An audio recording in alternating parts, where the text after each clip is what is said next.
Dalawang complete! Tatlong complete! Milyon complete! Para kay Joseph! Dalawang!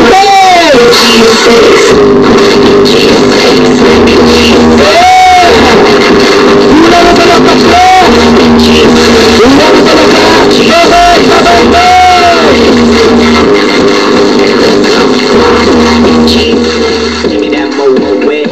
Good morning! Payaman na ba? Yes! Gwapo ba si Roy? Yes! Iba talaga nagagawa ng pera, Brad. Sino ang first timer? Ganang serious naman. First timer, okay, hiya. Ang dami Di ba unang simula ng taon, marami kayong nandito. Thank you very much for attending our seminar. Nag-enjoy ba kayo? Yes! Okay ba yung products? Yes! Okay ba yung negosyo? Yes! Di ko lang, may nabanggit yung scholarship tsaka yung foundation. Nabanggit ba yung scholarship? Yes! Meron. Yung foundation, nabanggit ba? Yes! O, tumutulong din tayo sa maraming mga nangangailangan, na mahihirap. Di ba, nabanggit na ni Roy, as of today, we have created more than almost 700 na millionaires na. In the span of 7 years, almost 700 na millionaires. Ibig sabihin, every year, we're creating 100 millionaires. Every week, we're creating 2 millionaires per week. Actually, at the rate we're going right now, hindi na 2.5 na. So, kunwari, ikaw yung unang milyonaryo, ikaw yung pangalawa, kalahati pa lang. At pasensyahan mo na, kalahating milyonaryo ka pa rin. Sito, linggo-linggo, 2.5 ang nagiging milyonaryo. Diba, dead mo pa yung ikbalaga, tsaka yung time digtan pinagsama.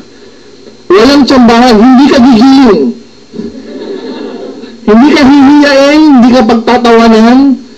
Dire-diretso mo yung business sa kahit sa gusto mo, magiging milyonaryo. Okay ba yung ganun? Yeah. Para kung maro, this week, dalawa rito, dalawa.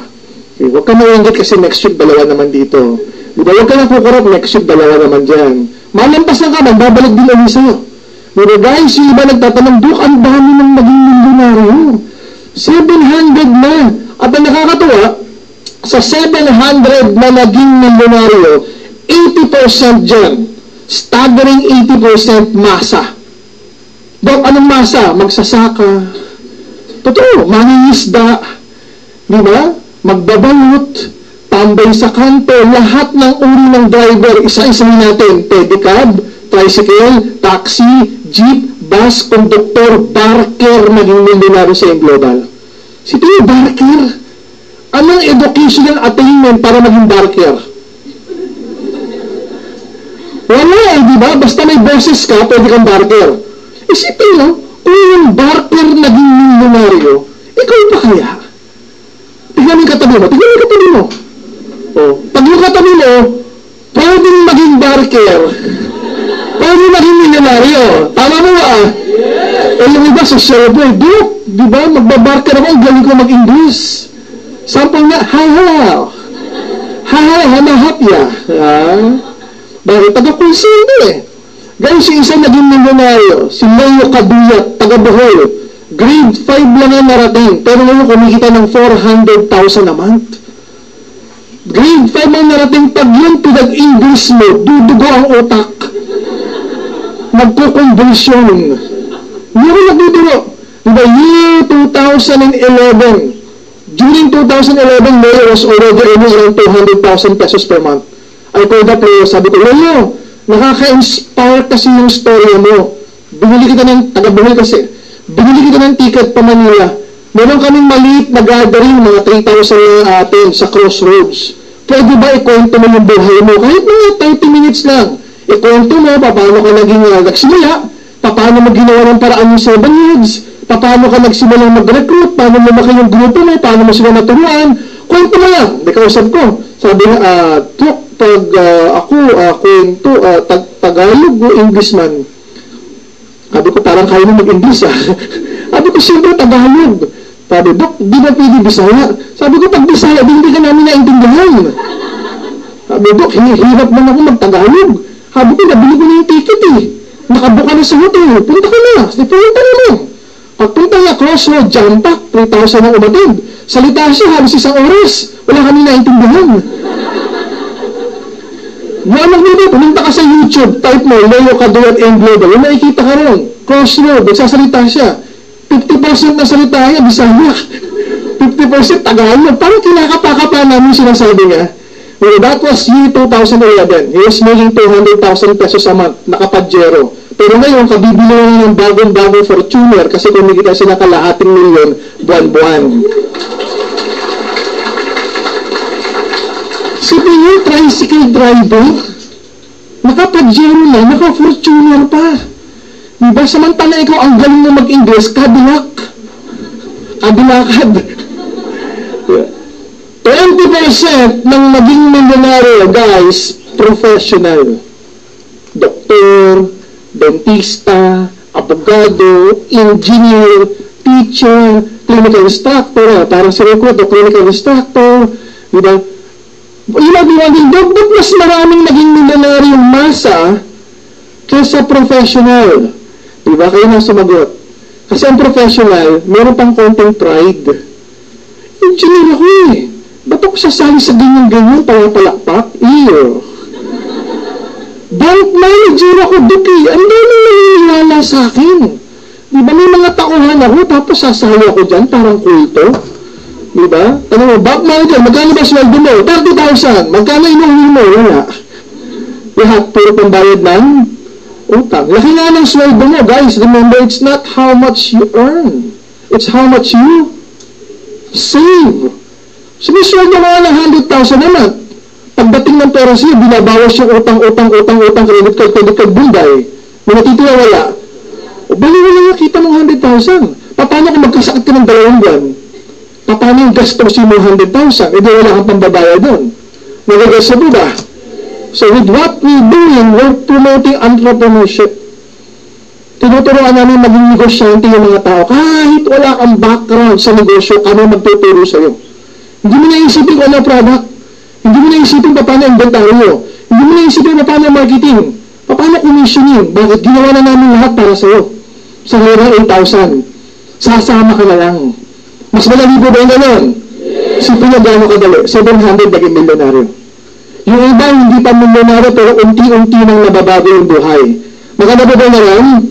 Guys, the goal of the company is to create 50,000 Filipino millionaires.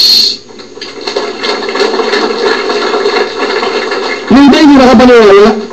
Bakit? Dito 700 nga, hindi ko mapaniwalaan kung paano nyo ginawa. 50,000 pa kaya? Dami naman yun. Isipin nyo kung 50,000 kayo, kasama, hindi kasama? Problema yun. Isipin nyo kung lahat kayo milyonaryo, saan kayo magpapark? O diba, nag-garot sa akin ng Road Mrs. Galleria, lahat doon kayo nakapark. Kaya nakaparada lahat sa sasakyan nyo sa baba, sa ADB. Problema yun. Pero sa tingin nyo, posible ba itong 50,000? Yes. Yung iba, bida na naman. Doon pa paano nangyayari yung 50,000? Ang dami nila. Guys, ang pangalan ng company is AIM? AIM? Hindi AIM Ortigas. Kung AIM Ortigas, medyo mahihirapan tayo sa 50,000. We're not even AIM Pasig. We're not even AIM Philippines. We're not even AIM Asia. We're AIM Global. Pag sinabi AIM Global, may bansa bang pinag-uusapan? Okay, tingnan nyo. My goal for today is to let you realize that this is very, very possible. Na pag ito nangyari, posibleng kasama kayong lahat doon, pati yung mga kamag-anak nyo. Okay lang ba ipaliwanag ko na paano? Diba? Nag-1 year scenario ba si Roy? Nag-1 year scenario. Bago ko mapakita sa inyo nun, tinatawag ko what if? Sa Tagalog, ano kaya? What if scenario? What if number 1? Mag-join ka. Diba? Magkano yan? 8,000. Sabi ng 80. Sabi nga yan, pag gusto, laging may paraan. Pwedeng gawa ng bahala ka na kung paano gagawa ng paraan. Pag ayaw mo, saan katutak ang? Diba? Ayaw ko na in global. Bakit? Mag-aartista ako eh. Ayaw ko na in global. Bakit? Magpupolitika ako eh. Bahala ka na magbigay ng alibay. Maraming dahilan. Pero pag gusto, pwedeng gawa ng paraan. O kaya, ginawa mo ng paraan. Number 2, what if sa dinami-dami ng friends mo, mag-refer ka ng dalawa? Kaya ba? Dalawa kaibigan. Isipin mo, ang dami mong kaibigan sa Facebook. Taasa ka naman ng Facebook. Diba? Ilan ang friends mo sa Facebook? 1,000? Itsura niyo yan, 1,000? 1,000 dyan, ang hinihingi ko, dalawa lang. Posible ba yung dalawa? O, what if? Siyempre, may dalawa kang kaibigan na sumali. Kaibigan mo yun eh. Tulungan mo yung dalawa, makakuha rin ang tig. Dalawa, tulad mo. What if gawin mo yan, step 1, 2, 3, during your first month of doing the business niyo, ganun January 2013. Kaya ba ba yan? Ulit, dyan ang January, ikaw sumali. Kumuha ng dalawa na, sasali din.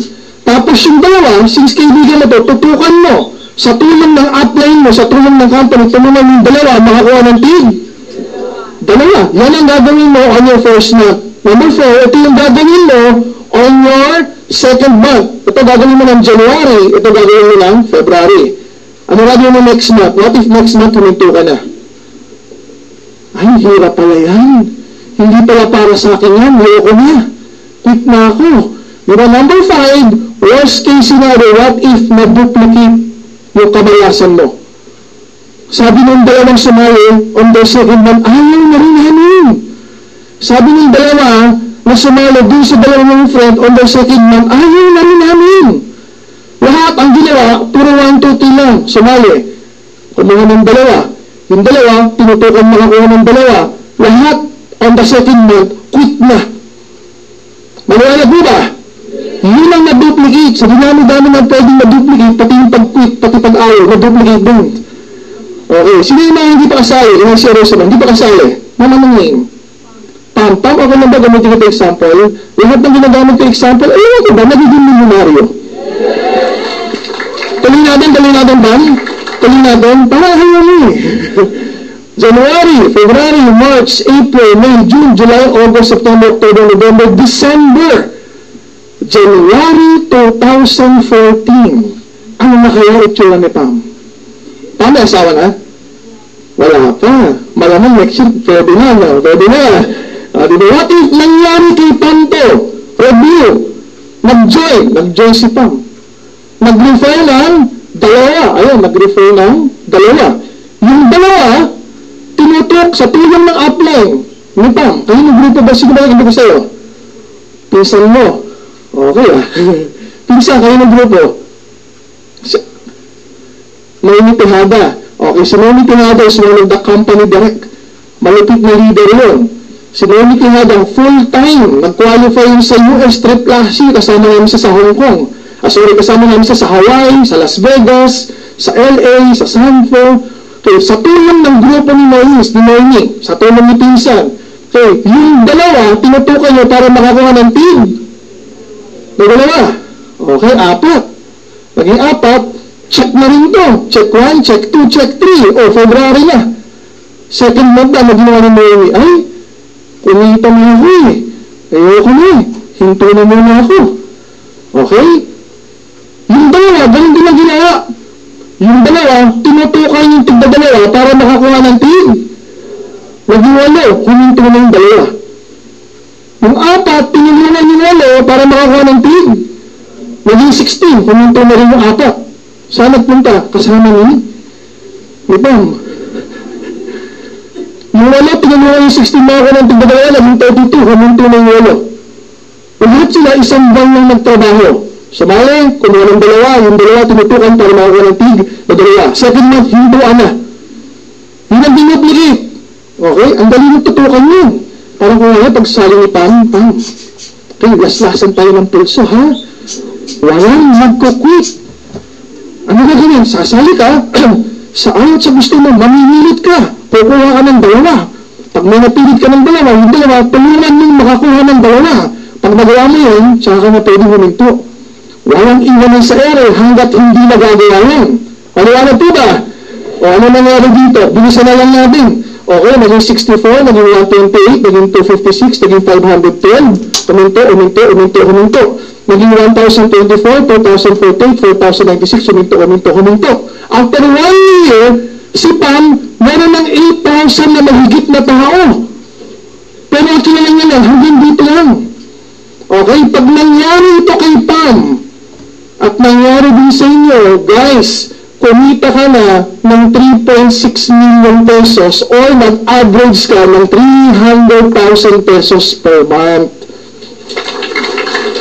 Pwede o pwede. Pwede na, 300,000 per month average. Uy, konting esep-esep at logic. Baka sabihin, wow, 300,000 pesos per month. Dalawa lang yung nirecruit niyo.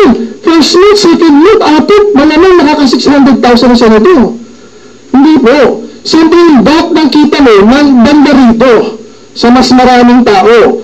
Average na lang yan. In 1 year, pumunta ka ng 3.6. Yung back ng income mo, nandito pwede sa last quarter o sa last quarters. Pero yung first quarter mo, since quality pa yun, hindi pa ganyan yung kita. Dalawa nga, magkano na, 1.5 plus 500 pa ba, 2.5 lang yan. Nagigets mo ba? Okay, balikan natin itong what if natin.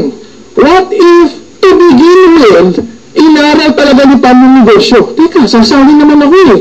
Ano ba options ko? Meron 1 head, 798 yung 8,000, merong 3 heads, diba, 24,000, merong 7 heads. Ito yung pinakamagandang formulation na maximize mo yung marketing plan, 7 heads. Dok, ano ba naman nangyayari pag nag-3 heads? Diba, PAM 1, PAM 2, PAM 3. Pag nag-3 heads, guys, simple lang, nadodoble yung kita with the same effort. Maliwanag mo ba? So, kung si PAM, from the very beginning, nag-3 heads, PAM 1, PAM 2, PAM 3, hindi 3.6 ang kinita niya. Nadodoble. This would now be 7.2 million o nag-average siya ng 600,000 pesos per month. Pwede. Eh, ba't kaya nag-7 heads pa si Pam? Baka yun yung nangyari pa nag-7 heads, natitriple yung income with the same effort. Hindi ko nasusulat kasi nag-double pa lang, may tumutuloy na yawan eh. Baka pa may sinulat yung 3B o tag yung ulo sa pader. Okay? Balikan na natin to. What if hindi lang dalawa ang nirefer ni Pam? What if ang nirefer ni Pam, 12? Posible hindi? E ba posible mas malaki dito ko tayo? Tama o tama? Wala kang choice, tama yun eh. What if si Pam hindi huminto on the second month? E ba mas malaki dito pwede kitain? Tama po ba? Ano ibig sabihin? Sige, January may kang dalawa. What if February mayroon ka isa? March mayroon ka isa? April mayroon kang 3? May mayroon kang isa? Nanigas po ba? E di mas malaki nito pwede kitain. Tama po ba? What if siya naikisan ko hindi rin hininto? Sabi ko, 1 month na magtatabaho eh. What if sila ganun din? Ika-second month may bit-bit din. Ika-third month may bit-bit din. Ika-4th, 5th, 6th, 7th may bit-bit din. E di mas malaki nito pwede kitain. Tama. Pam, ano probinsya? Lawag sa Makatwid, ikaw ay isang? No. What if somewhere down the line, hindi nakilala ni Pam? May sumali Ilocano, presidente ng mga Ilocano sa Hong Kong. Posible ba yan? Eh, magbubukas tayo sa Hong Kong next week na. Available lahat ng products.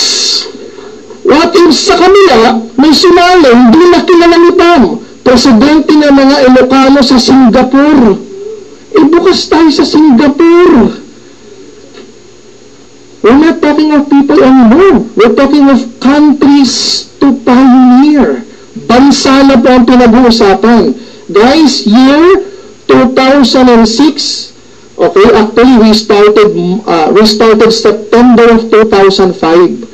Mula po September ng 2005, nagpe-pay-in, pay-out na ho kami. Nagpe-pay-out na kami. September ng 2005. Sa Makatwid, noong September of 2012, 7 years na po kami nagpe-pay out on a daily basis. Tayo yung nag-iisang company sa buong mundo na direct selling networking company na nakakapag-pay out ng daily for the past 7 years. Yung mga billion-dollar company ay yung sa US, hindi nila kaya rin yun. Kasi sila nagsimula monthly payout. Yung iba sa kanila, 20 years na, monthly payout. Tayo yung nag-isang company networking sa buong mundo, 7 years, daily. Sipin mo production mo ng buong January, ng buong Monday. In cash mo, Tuesday after lunch, nasa ATM mo na. mo kailangan pumunta sa office para makuha income mo. Pumunta ka sa ATM, doon ka mag-withdraw. Manigets mo ba? In 2006, we started here in the Philippines. Officially, we launched March, pero operationally, nagsimula tayo September of 2005. Pagtalo po ng 2010, binuksan po natin ang Brunei tsaka Singapore. Tanong, may tao po ba sa Brunei? May tao ba sa Singapore? Ang tanong ko kung may tao, hindi ko tanong kung may Pilipino. Bakit? Yung products po ba nakakahiya? Hindi, in short, sa ibang lahi, pwede i-alok? In fact, as early as now, ang dami na nagtetestimoneng Bruneian, Singaporean about the product. Ang daming nagtetestimoneng Bruneian, Singaporean about the business. Bakit? Kasi yung product, hindi lang pang Pinoy. Mama mo ba? Kasi may company before, sapatos yung product, gawa sa Marikina. No offense. Pag ang product mo sapatos, gawa sa Marikina, may kausap kang Singaporean, pwede mo bang i-alok? Actually, pwede, kaya nakakahiya. Tama mo ba? Kasi may sapatos din sa kanila, baka mas maganda po eh. Pwede mo ba i-alok sa Brunei? Pwede kaya, medyo nakakahiya. Sa atin, sino gumawa ng product? Nature's Way. $1 billion company ayun sa US. More than 4 decades of manufacturing successful experience. Maganda na ba maganda? Year 2011, abay, hindi humihinto, tuloy-tuloy ng expansion, nagbukas tayo sa Taiwan. Nagbukas tayo sa Hawaii. Okay, Hawaii. May tao ba sa Taiwan? May tao ba sa Hawaii? Nung nag-launch sa Taiwan, ako yung unang pumunta. Ang guest ko doon, 1,000. Kay 10% ng umattend, halos 100, Taiwanese. So sabi ko sa mga leader, Brad, paano presentation ko, Taglish ba? O full English para maintindihan ng Taiwanese? Sabi ko, Dok, i-Taglish mo na yun. Sabi ko, paano yung mga Taiwanese? Okay lang, wakyaw yun, wakyaw. Sabi ko, wakyaw? Ano yung mga wakyaw? Dok, yung mga wakyaw, yan yung mga Taiwanese na asawa ng mga Pinay. So, medyo marunong magtagalog yun. Kung hindi man maintindihan yung Taglish mo, ipa-translate na yan ng mga asawa ng Pinay. Sabi ko, talaga maintindihan? Oo, nag-present game ako. Kaya isang oras at kalahati, product, tsaka business, nagugulat kayo mga Taiwanese, gumagano naman. Pag nakakatawa, tumatawa naman. I was surprised. The following day, pagpunta ko rin sa office sa Taiwan, yung nagpo-present, Taiwanese na. Bakit? Networker pa nga. Galing doon sa ibang company. Imagine mo, parang sarili ko ito mag-present. Ang difference na lang, Taiwanese. Tapos yung salita niya, Mandarin. Paano siya mag-present? Wala siya, wala siya.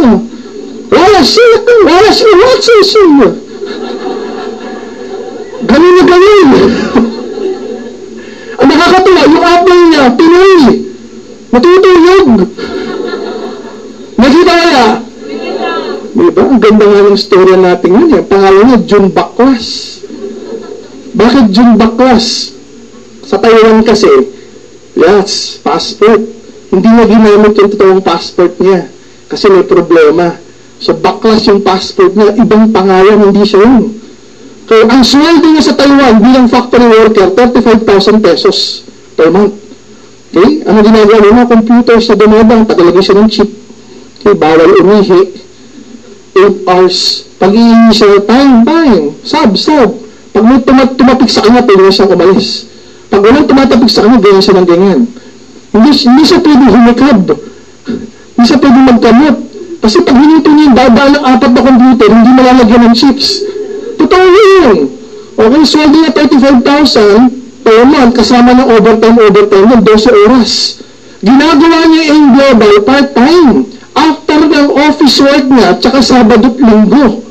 Pero sa yung global, kumikita siya ng 150,000 pesos per month part-time. Sipin mo, sana nakakita, full-time job mo, 35,000. Full-time, pero part-time mo, 150,000. Ano ginawa niya? Hindi na siya bumalik ng Taiwan. Diba ano nangyari nung ating huling event, siya yung nag-testimony. Nagpakilig. Sinabi niya ng totoong pangalan niya. Kasi hindi siya babalik ng Taiwan, babalik mo siya ng business na. Hindi na para mag-factory worker. Si Pinoy daw ng iba't ibang mga lahi.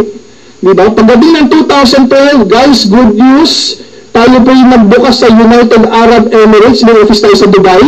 Okay, nagbukas din tayo sa Nigeria.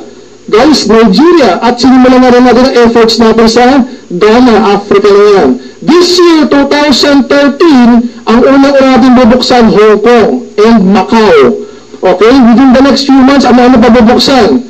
Malaysia, Indonesia, Kuwait, Bahrain, Korea, Korea pa ng 2012, Korea. So marami pang bansang bubuksan, guys. Let's play with numbers. So you can have a good decision.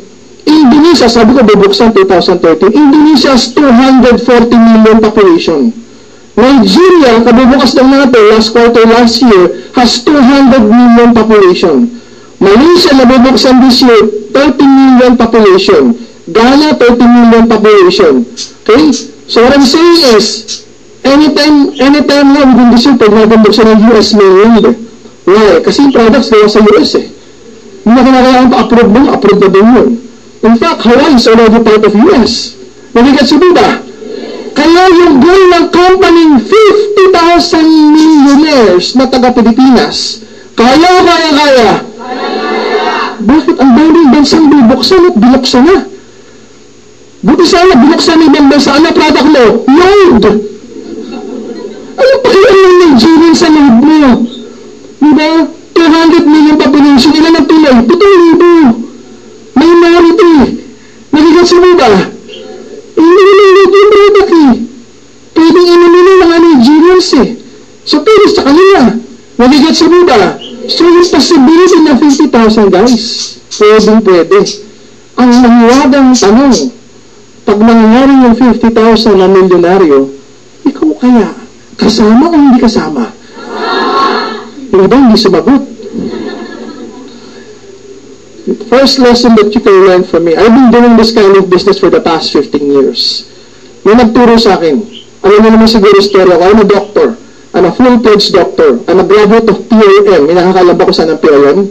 Diba? Pamantasan ng lungsod ng mahihirap. Diba? Tuition fee ko noon, 2,500 pesos per month. Medicine. So, 2,500 per sem. Medicine. Habang ang UST during that time, 25,000 per sem. FEU, 25,000 per sem. UE, 25,000 per sem. Kami, 2,500 per sem. Lahat ng classmate ko, grabe hirap. Nakaputi kami, para kaming doktor talaga nakaputi. Tignan mo, wala kaming bagong libro. Lahat ng libro namin, Xerox. Hindi isang buong libro Xerox per chapter. Imagine nyo ako nakaputi, nag-aaral, may delayed student, yung DMEC na ganyan. Okay, tapos nakasabit sa jeep.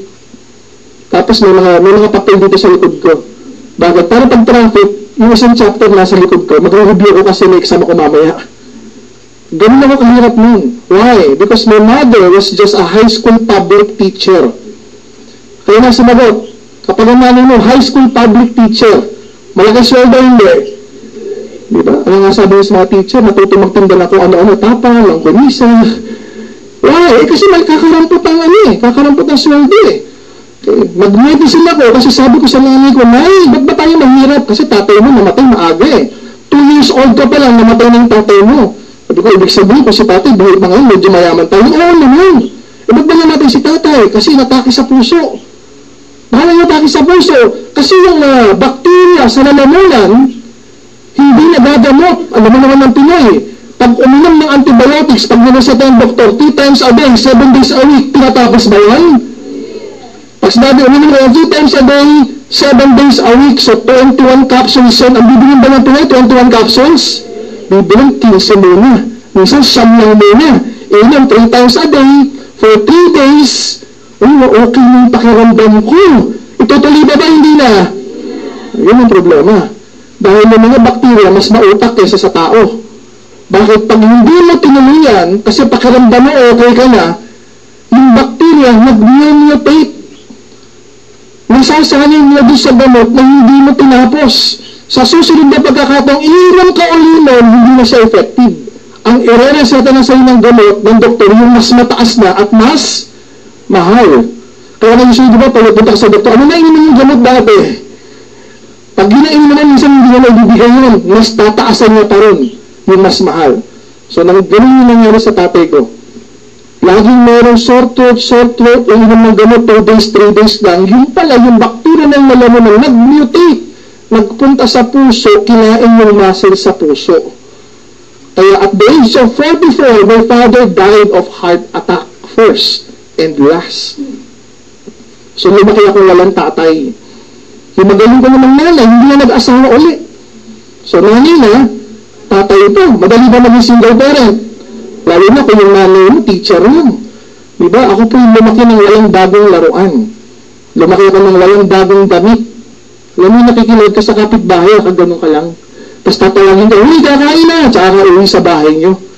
Diba? Yung dating pantalon ng kuya mo, puputulong gagawin mo, pantalon din. Diba? Minsan gagawin mo shirt. Yung tipikal na gano'n. Hindi na problema yung uniform sa school. Bakit kukunin mo na sa kuya mo? Hindi na puti. Puting. So sabi ko sa nanay ko, ganyan ba sakit na peprodent? Oo, usually nakakaalam yung doktor. So nung tinanong ko si nanay ko yan, when I was around 7, 8 years old, tumatak sa utak ko, kinakailangan mag-doktor ako. Para makatulong ako sa maraming tao, ma-inform sila na kapag may ganun sakit, inumin yung gamot. Huwag yung 2 days, 3 days na. So nag-doktor ngayon ako. Nung nakatapos ako sa PLN, pamantas sa Luzon, College of Medicine 1998, I passed the boarding exam 1999, I have hospital affiliations sa Makati Med. Sikat po ba Makati Med? May klinik din ako sa Jose Reyes, sa San Lazaro, sa Hospital ng Maynila. May pasyente ako, tinanong ako, Doc, are you open to business? Sabi ko, ng business yan. Dami kong pasyente. Diba, dami nakapila. Busy ako. Doc, kailangan ko tayo na-offer ng business para hindi ka na maging busy. Hindi ko ba? May logic. O di kinansel ko yung mga clinics ko para maka-attend sa presentation. Pagpunta ko doon sa presentation sa Makati Shangri-La Hotel, sikat o hindi sikat? Diba, pagbukas ko ng pinto, sabi ng speaker, isang bagsak, bahagsinan ako yung pinto. Sabi ko, same yun business bakit isang bagsak? Ano to? Kulto? Diba, pag hindi ako namalayin, binuksan ko ulit. Sabi ng speaker, 2 bagsak, bahagsinan ako yung pinto. Sabi ko, grabe to, akala ko kanina, guni-guni ko lang, bangulot na pala to. Pag hindi ako yung malalim, binuksan ko yung pinto, pumasok na ako, ang dami umating. Halos 1,000 mahigit. Sa ballroom ng Makati Shangri-La Hotel. Sabi ko, kasi sili nito, ako nakaputi. Imagine ito, suot ko ngayon. Magiging nila ako ng korbata, tapos yung Amerikano ko doon ng kulay puti hanggang tuhod. Nakalagay Kabantog, MD, Makati Med. Yung suot ko na umatag na seminar. Kasi may invitation ako, nakalagay formal. Diba? Tapos yung katabi ko naka-shirts. Sabi ko, formal. Ikaw wala natang yung invitation mo, formal. I was about to leave. Sabi ko, kalokohan to. Natingin ko ako. Pagbukas ko ng pinto palabas, dumating yung nag-imbita sa akin. Sabi sa akin, buti dumating ka. 20 ka yung inimbitahan ko. Ikaw lang naloko ko.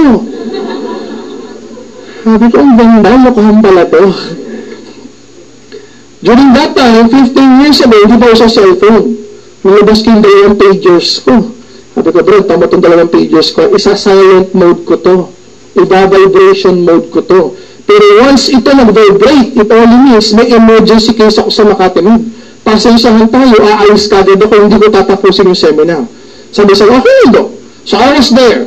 1,000 yung umatend, nakatayo ako doon sa likod, skeptic. Tapos pinakilala yung speaker. Yung speaker, 15 years ago, Amerikano. Kasi edad ko lang. During that time, he was earning 20 million pesos per month. Kung ganyan kalaki yung kinikita ng speaker, maniniwala ka hindi. Maniniwala ka hindi. Di ba? Depende. Kapag hindi ka sarili makadinig ng ganyan mga figures, hindi ka maniniwala. Pero pag negosyante ka, maniniwala ka. Tama o tama? So I was there. Nandun ako sa likod, nakagawa ng tsura ko. Okay? So, lahat naman sinasabi niya, kine-question ko sa utak ko. Nung matapos yung presentation niya, nandito na ako sa harap. Lahat na sinabi ng speaker, naisulat ko na. Natandaan ko na. Kaya ko na i-present kinabukasan. Nung matapos yung speaker, palakpakan yung mga tao. Tumakbo na sa backstage yung speaker. Ako, curious ako hinabol ko yung speaker. Sabi ko, Nathan, inabot ko yung kami kong ganyan. Sabi ko, my name is Ed. And I'm a doctor by profession. And I would love to learn everything that you know about the business. Can you please show me how? So natuwa sa akin, doktor, interesadong mag-business. Bihira yung ganyan. Tama mo ba? So, kinamayan akong ganyan. Pag kamay sa akin dyan, hinigpit ako yung pagkakakamay ko. Tapos bigla ko kinaskas sa bulsa ko. Habang kinakaskas ko sa bulsa ko, sumisimangot siya, akala niya may bunyi ako. Guys, yung number one, kapag nakakita ka ng taong successful, milyonaryo, kinakwento yung buhay niya para ma-inspire ka, kamayan mo din. Tapos ibulsa mo rin. Why? Para yung swerte, nilipat naman sa iyo. Amen? Ang problema sa iba, kakamay nga. Pagkamay nga, ipapagpag. So yung swerte nandun sa lupa, naapakan pa. Okay. Number two, kapag tinatanong ka sa ikagaganda ng buhay, pagbabago na ika-i-improve ng buhay pinansyal mo, sasagot ka ng malakas at ng masigla. Huwag kayong walang kibo. Bakit? Kasi may nakikinig sa taas. Inaabangan niyo i-repair mo. Pag hindi ka sumagot, di ka niya pagpapalain. Tanong, gusto mo bang himamal ka masenso? Yes! Kung ba, ayaw pa sumagot eh. Gusto mo bang himamal sa'yo? Share. Gusto mo bang himamal? Sure. Kaya mo, si Mr. B. Diba? Hindi mo maipintura mukha. Yung iba pag sinabing gusto bang milyon nakitaan, hindi makasagot ka agad. Bakit? Hindi sanay. Tama ba ba? Bakit? Masisisi na ba ako? Yung lolo ng lolo ko, empleyado. Kaya yung lolo ng lolo ko, empleyado. Kaya yung lolo ko, empleyado. Nanay tatay ko, empleyado. Kaya ako, empleyado. Ang sanay kong marinig, 10,000 per month, 20,000 per month, manager, 30,000, 40,000 per month. Pag sinabi mo lang 80,000, 100,000, half a million, 1 million per month, hindi na kaya i-process ng utak ko yan. Nagiging mo ba? What if lumaki ka, anak mo si Henry C? What if lumaki ka, anak ka ni Moshutan, anak ka ni Gokong Ray? Yung pag nag-uusap sa bahay, musta kita mo ngayon? 4 na million lang. Ikaw, magkano kita ng kumpanya ngayon? Maliit, bumaba na 8% eh. Ilang million kita natin? 800 million lang. Pag lumaki ka sa isang bahay, na million na pinag-uusapan, na business, at pera kita ng business na ganito, nakita naman, million, 2 million, 10 million naman, pwede o hindi pwede? Ang dali. Ang dali mag-grasp. Bakit? Kasi meron ka ng skills, meron ka ng mindset, meron ka ng character of being a businessman. Ayun mo yun eh. Ano ba meron ka ngayon? Meron kang skills pang-empleyado. Ano yung pang-empleyado? AIDS. Ano? As if doing something. Ayun si boss, kailangan may ginagawa ako. Ano ginagawa mo? Facebook. Diba? Anong maisip mo? 20,000 per month. Kinsinas katapusan, 10,000 bawasan na lahat na ibawas. Ano karakter ng pagiging empleyado? Alas 7 pasok, kinakaya alas 5 gising na. Diba excited ka sa alas 12 para mag-break? Excited ka sa alas 5 para mag-bandy clock, makaalis na kagad. Tama o tama? Ang negosyante, hindi ganun. Ang negosyante, kahit tapos na yung oras ng trabaho, nandiyan pa rin, bakit business ko na ito eh. Anong naisip ng negosyante? Kitaan dito milyon araw-araw. Kaya kung ikaw nagugulat ka sa milyon kitaan, huwag kang mag-alala. Normal yan. Bakit? Utak empleyado ko eh. Masakit ba? Hindi. Normal yun. Ang tanong, kapag ikaw utak empleyado, asenso hindi. Diba? Sa buong Pilipinas, ano yung maasenso? Negosyante, empleyado. Sino yung kotse? Empleyado, negosyante. Sino yung lagi naglalakad walang pera? Empleyado, negosyante. Sino ba sa utang? Empleyado, negosyante. Isipin nyo, alam niyo naman pala sagot eh. Alam niyo naman pala yung sagot na empleyado, walang asenso, naglalakad, walang kotse, ba't gusto nyo parang mag-empleyado? Ito lang alam namin, alam mo na yung global yun. Start of the year. Green is the color of 2013. Kay emerald green to be exact. It's the year of the snake. Ang snake, risky ba ang snake? Risky yan, baka tuklawin ka yan eh. Ano ibig sabihin nun? This year is the year for the risk takers. Ibig sabihin, mag-take ka ng risk. Take some risk. Hindi naman 500,000 ay invest mo sa company. Hindi nga 50,000, 8,000, 24,000, 3 years.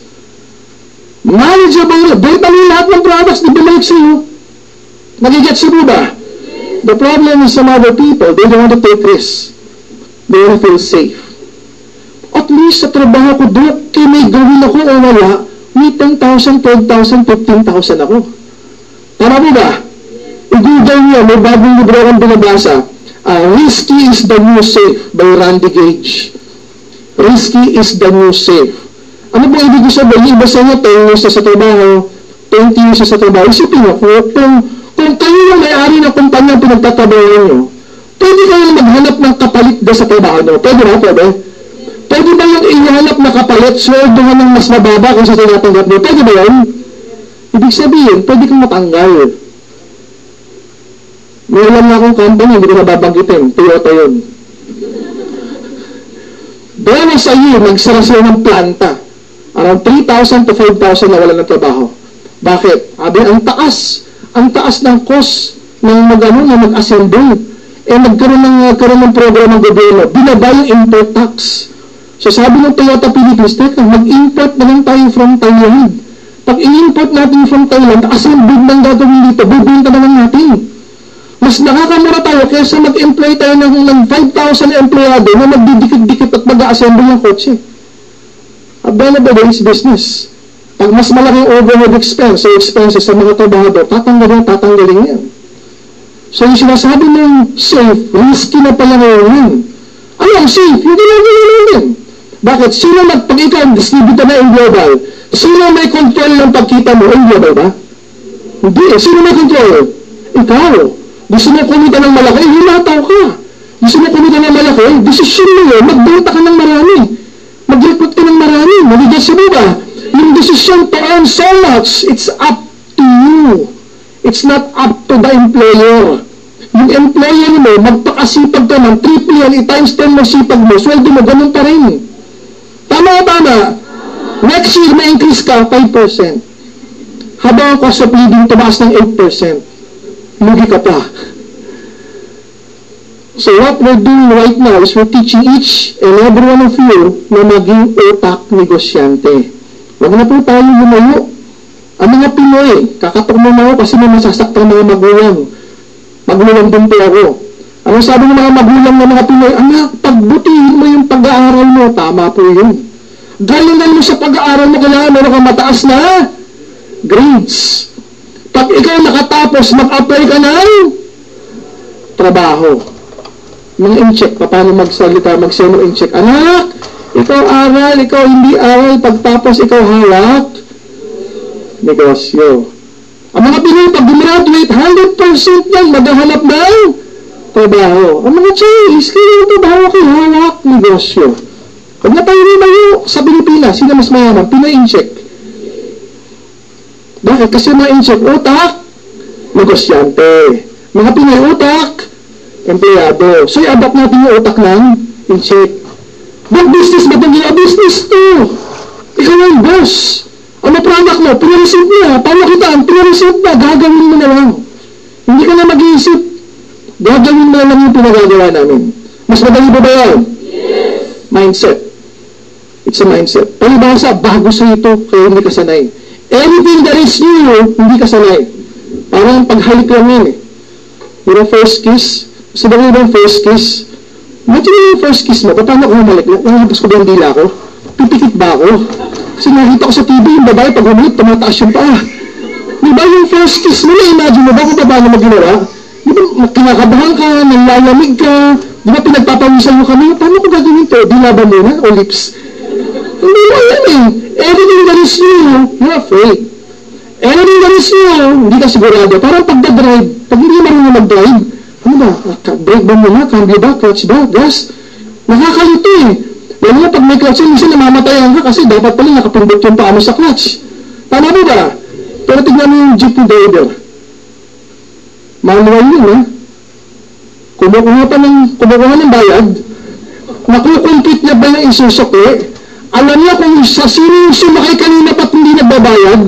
Alam niya kung sino yung nagbayad pero kulang. Alam niya yung nakasabit at naghahanap pa ng sexing pasahero. At pag ginigid niya pala kulang sa tabi niya. Siyempre na lahat na pagsasabay-sabay niya. Samantalang kapag pula ka magdadrive, ay hirap. Pero pag sanay ka na, ay, magte-text pa niya, magsusukli pa. Diba, minsan, mga nahalikin pa. Nagiging sabihin, anything that is new, it's hard to believe. Anything that is new, it's hard to do. Pero once sinimulan mo na, tuloy lang pala yun. Yun lang pala yun. Once nalaman mo na yung skills, ganito pala gagawin ko. Once nalaman mo pala yung mindset, eto lang pala dapat kong isipin. Once you develop the character, ito pala dapat ang aking pinaninindigan. Business principles. Prinsipyo na yun eh. Madali na lang yan. Guys, I'd like to end this story about the mindset. Since doktor ako, there's a doktor. Doktor sa London Hospital. One day, kumita siya ng 3,000 pesos, kakakonsulta. Uy, 3,000 pesos ang 1,000, 2,000, 3,000. Hawakas, kumita ko 3,000.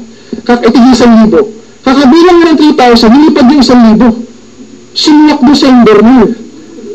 Ginawa niya, lumulod siya, kinuha niya yung 1,000, hindi niya nakuha-kuha. Kumuha siya ng stick, sinundot-sundot niya, hindi niya nakuha-kuha, na bad trip siya. After a few minutes, he walk away, diba? Kikitayin naman kita bukas, pinating stick na malo. From afar, meron pa isang pasyente sa outpatient department. Sabi niya, si Dr. yun ah. Ba't nakaluhod? Pinunta yung baliw. Ang pera ni Doc, ayun, hindi niya nakakuha. Nakita niya yung stick, lumuhutin siya. Hindi niya nakuha yung baliw, yung mga ng bubble gum. Kaya gagawin ko, yung bubble gum, dinikit mo sa stick. Tapos sinundot yung 1,000 bill, dinikit!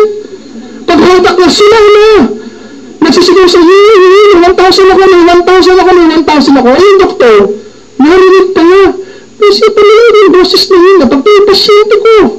Yung baliw, nakakuha yung 1,000. Tinakbo niya, baliw, paano ka nakulinig ang baliw ka? Sabi ng baliw, baliw ako, pero hindi ako tanga.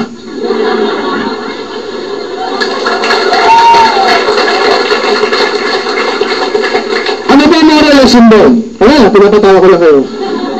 The moral lesson is this. For some other people, yung negosyo natin, kabaliwan. Anong negosyo? Sila lang dyan ka pa. Anong negosyo yun? Pagdating lang, saan gawin ito? Saan gawin grabe? Diba? For some other people, kabaliwan to. Diba? Harap kasi sa labi, payaman ka, payaman. For some other people, kalokohan to. Masasabi lang naman, okay lang iturig mong kabaliwan to. Kung sa kabaliwan nito, dito mababago buhay mo. Kung sa kabaliwan nito, dito ka makakabili ng kotse. Kung sa kabaliwan nito, dito mabutipad lahat ng pangarap mo, okay lang magpakabaliw. Tama o tama? E yung iba, ano kabaliwan? Gigising ng alas 6 ng umaga. Magkakape, mabilis lang. Bagong ligo, ang bango-bango, papasok sa MRT. Diba, siksikan, paglabas, ang bagong lahasa. Tatakbo, magbabantik na. Gagawa-gawa, alas 12 lunch. Babalik ko yung alauna. Break time ng alas 10. Alas 5, nag-aabang na alas 5 para magbantiklak palabas. Oo na. Pagdating sa bahay, telenovela. Bukas, ganun naman. Walang ipon for the next 40 years. After 45 years, retired at the age of 65, walang pera. Ano kayong gagawin kong trabaho? Para sa iba, yun ang normal. Normal na walang kotse. Normal na pagtanong mo, yung pangarap mo, wala akong pangarap, normal sa kanila yun. Gusto mo magbakasyon sa Hawaii? Ay, wala akong ganyan, hindi ko kaya yun. Normal yun. For some other people, normal yung may utang, normal yung bawa sa credit card debts, normal yung nabal ng bumbay, yung ganito kabaliwan. Sa amin, yes, kabaliwan itong ginagawa namin. Why? Kasi kung sa kabaliwan ito, dito mababago buhay mo, lahat tayo magpakabaliw na lang. On that note, guys, we're inviting you na magpakabaliw. Diba, tomorrow, ituturo namin kung paano ba kayo layong maging baliw sa ating MDA 7 o'clock, Brian Olympian. Okay? So dito, step by step, tuturuan ka namin. We're gonna show you how each and every process to accomplish your goals. Every step of the way. Because we know for a fact, we Filipinos, we can go global. And we can prove to the world that we can be the first Filipino, 100% Filipino-owned company that can really go global by conquering every country there is to penetrate. Thank you very much for the wonderful audience. God bless all of us.